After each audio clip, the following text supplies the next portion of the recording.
प्रभाग क्रमांक 28च्या पॅनलमधून उभा आहे।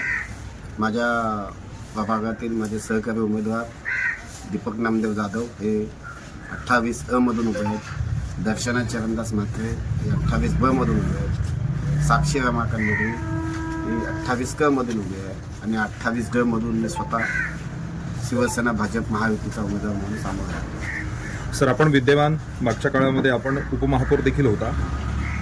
आपण प्रभागात केलेली कामं कोणकोणती आहेत, काय सांगाल थोडक्यात याबद्दल? दिवा शहरात अबंद रस्ता एक दोन होते, त्याच्यासमोर दुतर्फा गटारही नव्हते। आज दिव्यातले सर्व मुख्य रस्ते झालेत, मुख्य रस्त्यांच्या दुतर्फा गटारं झालेत। फक्त 600 मीटरच्या रोड लाईन होती, आज पूर्ण दिव्या शहरातले पथदिवे झालेले आहेत। दिव्यात एकही आरोग्य केंद्र नव्हता, 6.5 किलोमीटरला आज दिव्यात 3 आरोग्य केंद्र उभे केले। जिल्हा परिषद व्यतिरिक्त एकही ठाणे महापालिकेची शाळा नव्हती, इमारत नव्हती। आज आम्ही 2 नवीन शाळा इमारती उभ्या केल्या। वाढत्या शहरीकरणात गुन्हेगारी वाढत होती। एकनाथ शिंदे साहेबांना आम्ही विनंती केली, खासदार साहेबांनी, ते ज्यावेळी दिव्यात आलेले आणि त्यांनी पोलीस स्टेशन तर मंजूर केलंच, पण पोलीस स्टेशनसाठी इमारत देखील आमची बांधून उभी राहिली। सर, पुढील 5 वर्षात दिवा हा स्मार्ट बनवण्यासाठी, स्मार्ट सिटी बनवण्यासाठी काय उद्देश आहे, कशा प्रकारचं नियोजन असणार आहे तुमचं? मुळात दिवा हा नो डेव्हलपमेंट झोन होता। जुन्या शहर विकास आराखड्यात असलेले आरक्षण CRZ बाधित झालेली, त्यामुळे इथे कोणतेही अधिकृत वास्तू ठाणे महापालिकेला उभारता येत नव्हती। ही गोष्ट लक्षात आल्यानंतर खासदार डॉक्टर श्रीकांत शिंदे साहेब, एकनाथ शिंदे साहेबांनी केंद्र सरकारशी समन्वय साधून नवीन CRZचं जे रिलॅक्सेशन झालंय त्याच्यात 2017ला जिथे लोकवस्ती होती तो बहुतांश भाग CRZ मधून मुक्त केलेला आहे आणि 2023च्या नवीन शहर विकास आराखड्यात दिव्या शहराचा जो ग्रीन झोन होता तो रहिवासी क्षेत्र म्हणून झालेला, R झोन झालेला आहे। त्याच्यामुळे आता मग दिवेकरांना मूलभूत नागरी सुविधा देता येतील आणि अपेक्षित असलेले ज्या वास्तू आहेत त्या उभ्या करता येतील। सर, लाडक्या बहिणी आपल्या प्रभागात मोठ्या प्रमाणात आहेत। या लाडक्या बहिणीसाठी आपण काय उपक्रम राबवणार आहेत? आतापर्यंत काय काय विशेष कार्यक्रम केलेले आहेत या बहिणींसाठी?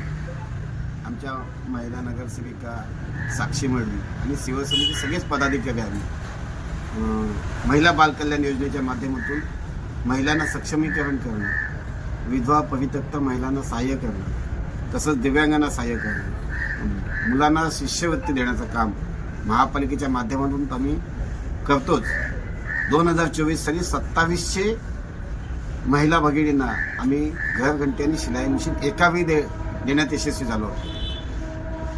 लाडकी बहीण योजनेअंतर्गत आम्ही आमची स्वतःची बहिणीला लाभ मिळेल हा उद्देश डोळ्यासमोर ठेवून आम्ही प्रत्येक पदाधिकाऱ्यांनी त्यांच्या शाखेत घरात जाऊन लाडक्या बहिणींचे अर्ज भरले आणि आज आम्ही समाधानी आहोत की बहुतांश ज्या आवश्यक असलेले ज्या महिला गरीब होत्या, ज्यांना त्याची गरज होती, अशा मोठी लाभार्थींची संख्या आम्ही दिव्यात उभी करू शकतो। सर, प्रचार अंतिम टप्प्यात आला आहे। तुम्ही मतदारांपर्यंत कशा प्रकारे पोहोचताय, प्रचार कसा करताय, काय सांगाल या थोडक्यात याबद्दल? सोशल मीडिया असेल किंवा प्रिंट मीडिया, इलेक्ट्रॉनिक मीडिया असेल, ही माध्यमं असली तरी देखील मतदाराच्या घरी जावं लागतंच आणि आम्ही माझा उमेदवार प्रत्येक मतदाराच्या घरी पोचलो आहे। मला सांगायला वाटतं की या दिव्या शहरात कोणताही मतदारांच्या घरी किती टक्के गेला मला माहिती नाही। माझा शिवसेना भाजप महायुतीचा उमेदवार हा प्रत्येक मतदाराच्या घरी जाऊन केलेल्या विकास कामाच्या नावाने मतं मागतो। मतदारांना काय आवाहन करा? मागील 8 वर्षापूर्वी दिव्या शहर तुम्ही पाहिलंय, या 8 वर्षात बदललेला दिवा शहर तुम्ही पाहिलंय, विकसित होत असलेलं दिवा शहर पाहिलंय। 100% कामं झाले तसं आम्ही म्हणणार नाही। उर्वरित कामं जी मंजूर आहेत आणि जी करून घ्यायची आहेत आणि डॉक्टर श्रीकांत शिंदे साहेबांचं विजन असलेला मेट्रो आणि इतर ज्या गोष्टी आहेत त्या सगळ्या जलद गतीने पूर्ण करण्यासाठी या दिव्या शहराला मागच्याही दिवशी तुम्ही 8 नगरसेवक दिले, तसे 11च्या 11 शिवसेना भाजप महायुतीच्या उमेदवारांना निवडून द्या। आम्ही या दिव्या शहराच्या विकासाला अजून गती देऊ।